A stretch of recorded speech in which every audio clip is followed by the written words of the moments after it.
What's up, everybody? I'm Todd. Welcome to Digging Life 21, a channel that's really dedicated to you, the viewer.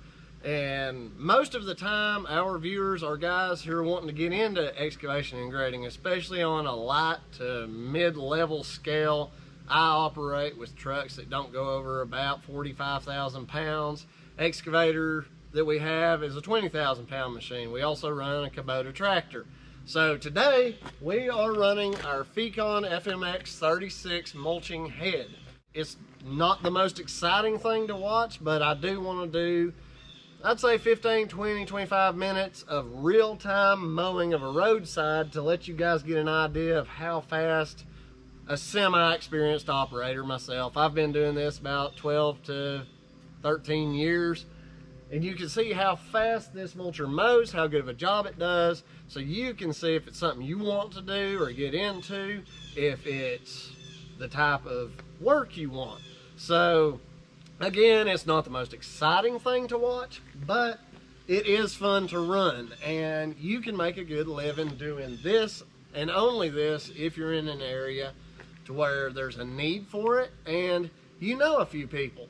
So let's do a little bit of mowing. I'll change the camera angle around from where you're at right now to up top, inside the cab with me. We'll talk about this process a little bit, and at some point during the video, we'll get down to what people really want to know. How much can you charge, and what are most people willing to pay? Also, how many different ways you can charge. You can charge by the linear foot of road. You can probably charge by square footage. I don't like that because it gets so complex that you can overwhelm a customer. So I'll go over a few ways I charge for it, and it can go down to whether you're mowing grass. This machine can mow grass, but it's designed to mow heavy scrub, saplings, and even trees about that big on this machine. This is about a 75 horsepower excavator, and it really comes down to your flow. Excavators do not push the head very good unless they have an auxiliary power pack on the back. That's when you can really get some mulching done. So let's charge this head up and see if this is something maybe you guys want to do.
definitely fastest if you just put your machine in a slow walk and do it just like they mow with a tractor with a long arm.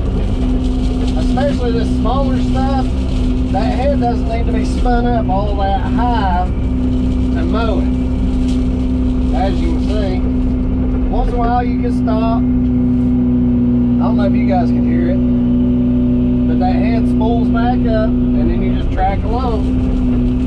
And you just kind of fine tune the head as you work. If you hit something a little bit taller and bigger and it needs to be remulched,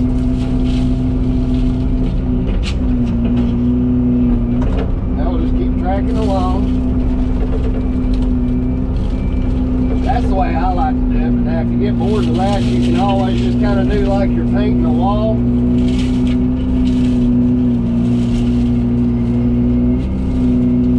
Now like I say, my employee Brandon, he had his fill of this last week.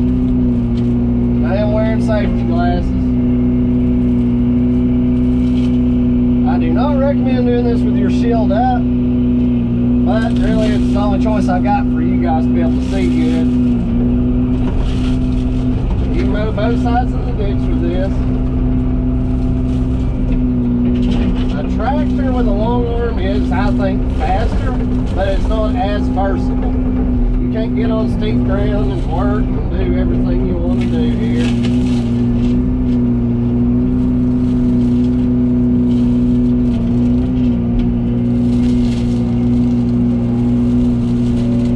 I know some of you guys hate this, but I do have viewers that love watching this. So I'm trying to mix it up a little bit. See, what I'm doing is I'm cutting a path along the bottom of the hill mostly.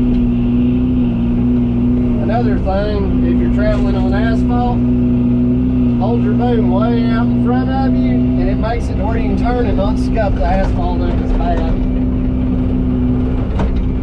Now going through a turn like this, I will typically just mow sitting still. A tractor, you wouldn't have to do that.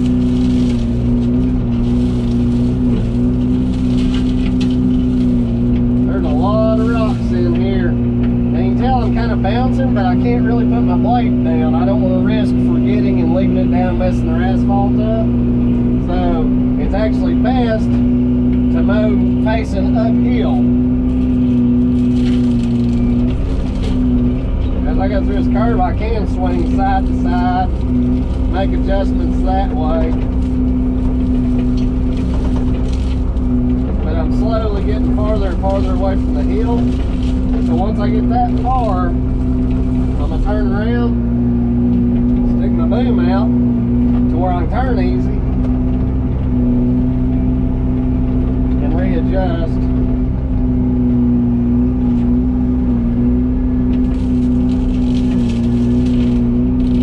It's a great little attachment to add to your arsenal. Even if you don't like doing this kind of thing, this time of year there's usually a slowdown in excavation as far as digging goes, but fall time is a great time for people wanting to underbrush and mow and open their properties up.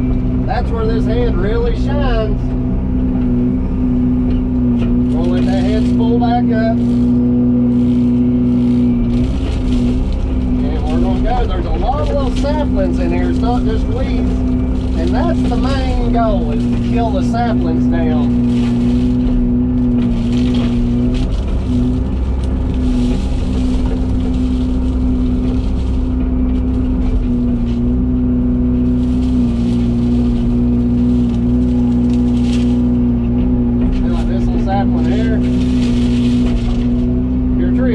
Probably painful to watch.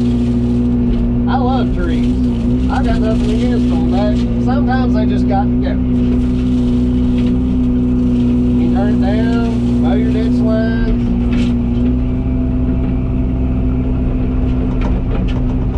See, we're moving along really fast here. And again, we're going to do about 25-30 minutes, I guess, somewhere in there. Till I feel like you guys aren't getting any benefit. Bouncy, bouncy. Brandon's hauling gravel today, and I'm sure he's glad of it.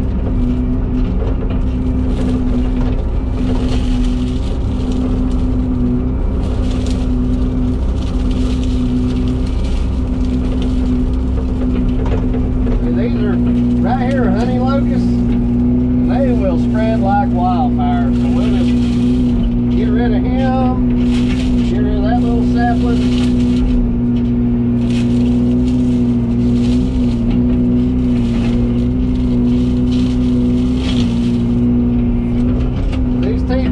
Against rocks very good, so you do have to be kind of careful not to just stab it in the ground. They're definitely not like carbide teeth. Now last year we did this downhill side, and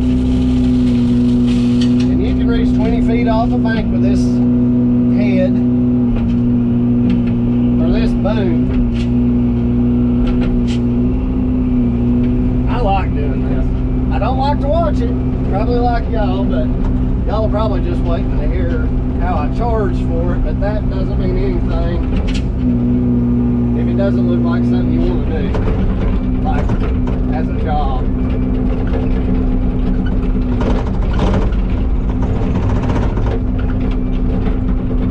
Let's stick you guys up on the roof real quick, let you get some perspective from there.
tortured you guys with enough real-time mulching, let me just say it's so much more fun to watch in a time lapse. You can really see how this thing transforms the landscape.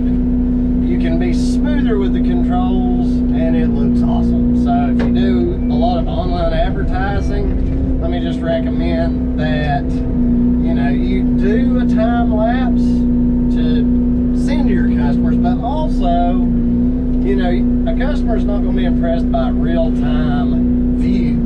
So do a time lapse, but do provide a segment in real time. And then tell your customer, okay, I did my time lapse in 30 times. So provide them with, say, a 5-minute time lapse. They can say, okay, that's 5-minute time lapse at 30 times the speed. They can figure out how much time it took you to do that project. You're not trying to hoodoo anybody. And, be honest with your customers. With mulching, a lot of times it's slower than what they think it's going to be. And it ends up being very expensive. I prefer the pull and pile and burn method when it comes to clearing land. But like what we're doing today with mowing roadsides, that's just unrealistic. For one thing, you need a root mat to hold the banks in place. That's just how it is. So make a video of you operating, whether you think you look stupid or not, sound stupid. You don't even have to talk. Just you want to be able to provide your customers with what you're going to be able to provide them. That's the biggest thing. Customer calls me, how much do you charge per day? I'm like, well, it just depends. Anywhere from $1,500 to $2,500 a day, depending on what kind of materials I'm working, what kind of ground, how steep it is. And then they're like, well, how fast will it go? There's no way on this earth that you can describe to another person accurately how fast you're going to go, unless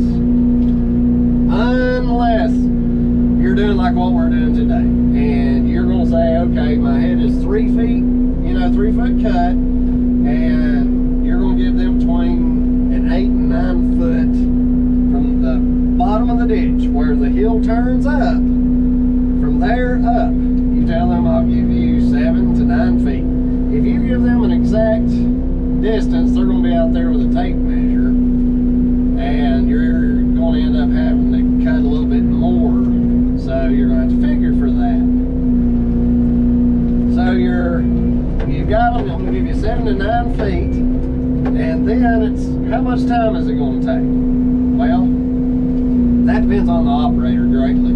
Brandon did a great job. He's not that experienced on this, but he did a great job and he moved pretty good. Granted, I've got hundreds of hours running one of these, and I'm a little bit quicker. And I've got different methods, which he is learning, but I would have to charge differently. On this job, since he ran some and I'm running some, we figured it up at a price based on a foot of road. Like if I travel this machine 1 foot forward and I mow, that's what I charged for it. Of course, I turn the heat on and burn myself up here. So, in a nutshell, for this project, mowing, for the most part, this was 1 year of growth. Now, there's one section on here that is 2nd year growth, and that's what this that we're mowing. Let me just spin around. I drove up to the end of the road. Behind me is a 2-year growth. Brandon did with the 1 year growth. Does it take much longer to mow a 2nd year growth? Not really, but the material is bigger. And if it's hardwoods, it is harder on the teeth. But I averaged 1 year growth. That was the majority of it. You got a 2-year sapling. It's probably about 4 feet tall and maybe a 1/2 to 3/4 of an inch at the base. It doesn't matter if it's a hardwood or a softwood. This thing sucks it in, spits it out. What you've all been waiting for is, what does it cost? Roughly $1 per foot of distance traveled. So, well, that doesn't tell me how to charge. I can tell you, for me operating operating, I can do anywhere from 150 to 250 feet per hour. That's not bad.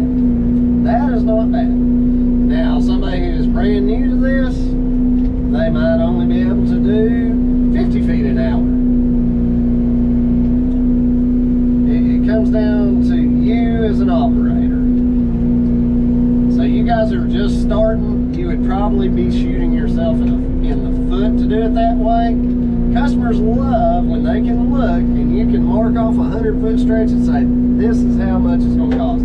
This is exactly how much I'm going to charge you. For no reason will it be more. If you don't give a customer a good, satisfactory answer as to how much a project's going to cost them, you're probably not going to get hired unless they just can't get anybody else, or your price is just super cheap to them. In comparison to the kind of money they make, if your price is super cheap, you're in like Flynn. That's the hardest thing about being new to a business, especially if you're starting into it and you haven't ever been in that business. You've never worked for somebody else. You don't have any idea how long it's going to take you to do something. Tree work is one of the hardest ones to me to be in, because there's a blue million people doing tree work and most of them haven't got enough sense to charge anything. They don't value their own life, I guess. So, as far as mulching goes, with this machine, for the most part, this season I'm going to be at about $1,500 per 8 hours of operation. I also only charge for hours on the machine. If I'm strictly working by the hour, which I don't like to do because I like to work at my pace. I like to work at a pace that I can do a good job. If I'm doing that, a lot of times it slows down. And if a customer's standing there watching you and it looks to them like you're just lollygagging, they are not going to like that. And even if they pay at the end, they're not going to give you good reviews. So, you first-year contractors, actually first 5 years is your hardest. In your first 5 years, every customer, if you can, leave them feeling like they won the lottery. That's the best advice I can give anybody. Make your customers feel like they really got a good deal. There are extremely unreasonable people in this world. And there are people who know it's worth more and they'll still, you know, try to get it for less. Just walk away from the job. Don't make your first 5 years harder than they have to be. Watch these videos, watch operators, watch the boring videos. Those are the ones that are going to teach you reality. I see a lot of guys, you know, that only do time lapses of construction projects. They just want you to see what they're doing. They don't care about teaching you. They don't, you know, and that's okay. That's not what their channel's about. But my channel is one that talks too much, teaches a bunch of to what experienced operators see as being useless. They're out there to get you to watch through their ads and make money, and that is okay. I don't think down on those people at all. We're all out here trying to make a living. I've got ads on my videos. I try to limit it to an ad every 7 minutes. And it helps me when people do watch through the ads, because it helps to fund my channel. It helps me buy better cameras and equipment. And with buying more equipment, I can teach you guys how to operate more equipment. So, help a brother out and watch an ad or two. I would appreciate it. I'm not going to lie to you guys. I hope to be the most straightforward person I can and the most straightforward channel for you guys that I can be. I guess I could flip you guys around at this point. So I'm just going to run my battery out on my memory. You guys that want to stick around, you're welcome to hang out with me. I feel like, you know, I probably addressed everybody's questions on this. If I haven't, drop it in the comments. I try, and I've been successful in responding to every comment that I've been asked. insights that's been given, and I try to praise people for providing us all with their insight. There are a lot of experienced operators out here that have good things to say, but you know, you can pretty well pick out these armchair operators that you can tell they've never touched a machine. If they have, they might have done it one time and then they think they know everything. I don't know everything as long as I've been operating. Of course, that thing would get stuck on the road, wouldn't it? So we'll just stay on the subject of forklift launching. It's just a really good business to be in. It is an expensive startup, you know. But you guys don't know, or you wouldn't be watching. This head right here, I mentioned in previous videos, to buy the head, the hoses, and everything ended up costing me, I think, $22,000. That is a big chunk of money. How long will it take you to make your money back? That depends on you. How good are you at finding work? And then when you find the work, how good are you at sealing the deal? Anybody can throw some ads out and go talk to people, but be straight with people. Don't be a BSer. I love launching rock and stuff. Just be good to your customers. They'll be good to you for the most part. We had that customer that we did the dam for recently. That was just one of those things, and you can't let it haunt you. I'm not going to harbor any, no bad feelings or nothing. There's no reason to. Thinking about that does not do anybody any good. You got to keep a positive attitude, or you're going to be miserable in this business. You're going to be miserable. You're going to be aggravated all the time. People will see you on the street or on, the quarry, and nobody wants to talk to somebody who's in a bad mood. I had one lady call us the other day, and she called the guy. I know him, or I know who he is, young guy, trying to get started in the business, and she said that she asked him, told him she needed gravel, and he asked her how much. She's like, well, I don't know. He got mad at her. He got mad at her, and it's like, well, that doesn't make sense, but I think the kid is young, he's struggling, and he was probably just in a bad mood. I'd say he probably just needs to find another business to be in. If he can't be more personal than that. If you're watching, kid, you better chill out.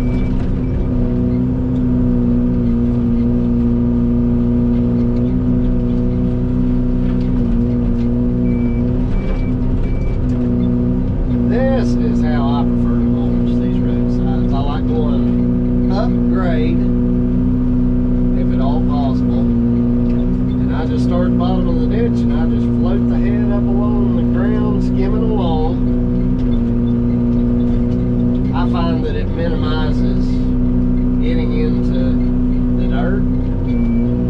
Of course, as soon as I say that, I'll probably jam this thing right into the ground. Also, with this machine, when you're dropping the boom down, and the boom is this first section, when I say the stick, it's that section that the head's connected to. It actually returns flow to the head, and the head gets power back as you're pulling up on the boom. So that's why I mow from bottom to top. You get a lot more power, and it'll cut through stuff a lot better. Also, if you're mowing down, you're on that back side of the head, and it'll just lay stuff over and push it out into the road and make some mess. Not what you want.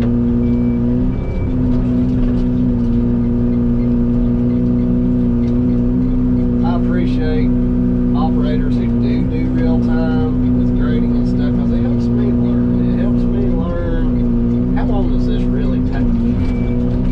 So once you know your overhead,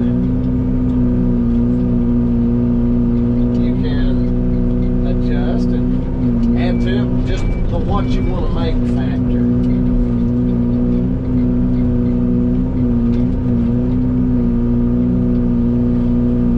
Stay right there. Into the dirt. I'll turn that head up. I'll just nip these limbs off. Push them back a little bit. Got Brandon another load of gravel just a little bit ago. Didn't get it on camera, so he's going to be running us another load of gravel this evening before bringing the trailer back to pick the machine up to move to our next job tomorrow. Tomorrow we have an eroding tiny little creek to do. I don't even know if I'll get a video of that. It's going to be more mind-numbing than this. And the machine can't get down into where I need to work, so I think what I'll do is have Brandon sitting in the dump truck in front of me. I'll be in this.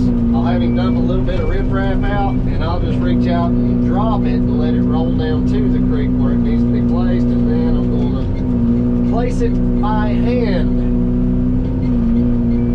Here's the culvert, so I'm going to actually push material back away from that.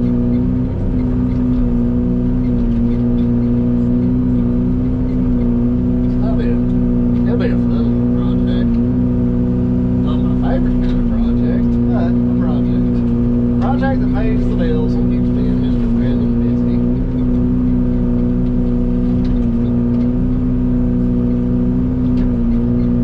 Easy peasy. You guys kind of see my point of view here. Poor old Brandon. 40 hours of this. It's actually time to take that cover off and grease the inside drive bearing. While the gag around. They had a tree fall in a storm the other day. I'm gonna run down and mulch it up.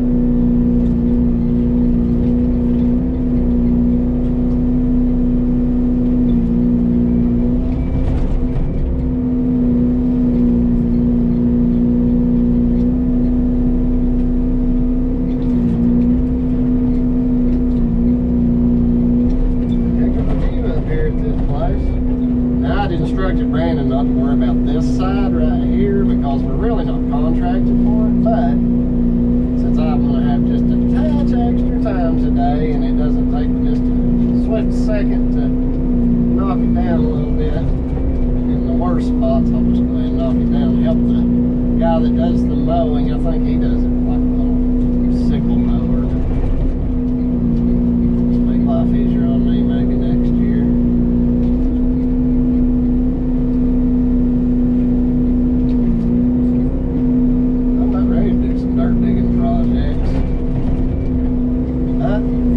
Time, this is our main business. I have noticed a slowdown in the grading business here lately. I think it's probably the little slowdown that we've been expecting due to the coronavirus. Yes, I know it's corona. Emma's going back to school full time, I think, except Wednesdays next week, so I haven't been looking forward to that. We won't be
get started.